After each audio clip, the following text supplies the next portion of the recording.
Try running an organization where nobody is entirely sure who the boss actually is.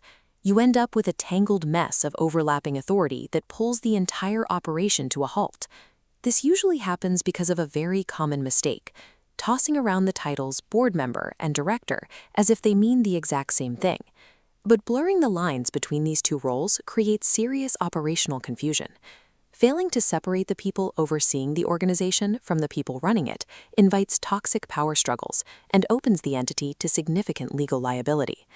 To fix this, you have to draw a hard dividing line between two completely different concepts: governance and management. You can map out this dividing line by looking at the two basic sides of leadership. On the left is governance. This is the realm of the elected board member, and their focus is strictly on long-term strategy and fulfilling the core mission. On the right is management. This is the domain of the appointed executive, whose job is daily operational execution, managing the staff and keeping the lights on. Maintaining this firewall ensures that internal checks and balances remain functional as the organization grows. The easiest way to understand the difference is to look at where each person stands. One is looking down at the entire organization from 30,000 feet, while the other is standing directly on the ground floor. A board member gets their seat through governance. They are voted into power by the organization's members or shareholders, usually at an annual general meeting. As a collective, the board acts as the ultimate boss.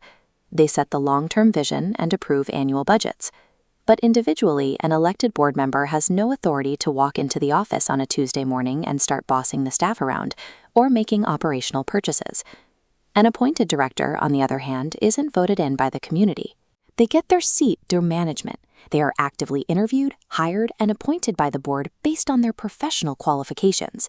They hold the operational authority. They hire the staff, spend the budgets, and execute the strategy, but they must report directly back to the board.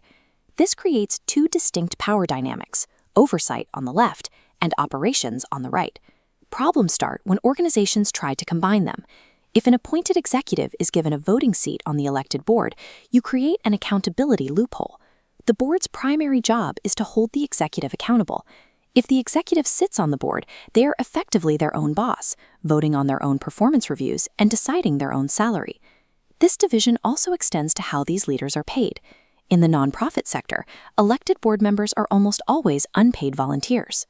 This prevents personal financial interests from competing with the organization's mission. But an appointed director is a full-time, salaried employee protected by standard labor laws. Because their compensation and removal protocols differ, the way you part ways is different. The board can terminate an appointed director following standard HR procedures, but staff cannot fire a voted-in board member. That requires a formal vote of no confidence from the membership. If a board member begins acting against the organization's interests, the daily staff are virtually powerless to stop them. Because the legal mechanisms of getting the job are different, the political and legal mechanics of losing the job are entirely separate. Beyond pay and power, there is the matter of personal risk. Depending on how an organization is legally registered, the statutory title of director carries strict legal weight. Registered directors hold a fiduciary duty. If the organization commits fraud, trades recklessly, or fails to pay its taxes, those directors can be held personally and legally liable for the fallout. This creates high stakes for managing conflicts of interest. For example, if a board member owns a catering business that the organization wants to hire, their personal financial gain is in direct competition with the organization's budget. To handle this, the board member must formally declare the conflict, physically step out of the room, and recuse themselves entirely from the vote. This formal separation is what allows an organization to survive a financial audit or a potential lawsuit.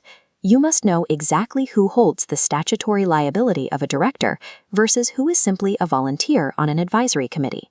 If you are a newly recruited leader or a founder transitioning your organization, you need to determine where you actually belong. Do you want to run daily operations and receive a salary? If so, your lane is the appointed director. If willing to hold personal fiduciary liability to steer long-term vision without pay, your lane is the elected board member. These paths cannot be combined. It is tempting for founders to try and hold both titles to maintain absolute control over the entity they built. However, attempting to be your own boss compromises the legal integrity and the ability for the organization to scale. An organization's stability is built on the structural tension between the board's oversight and the executive's operational power. Blurring these lines doesn't just create confusion, it compromises the legal and fiduciary standards required to protect both the entity and the individuals leading it. Establish the firewall and pick a single lane.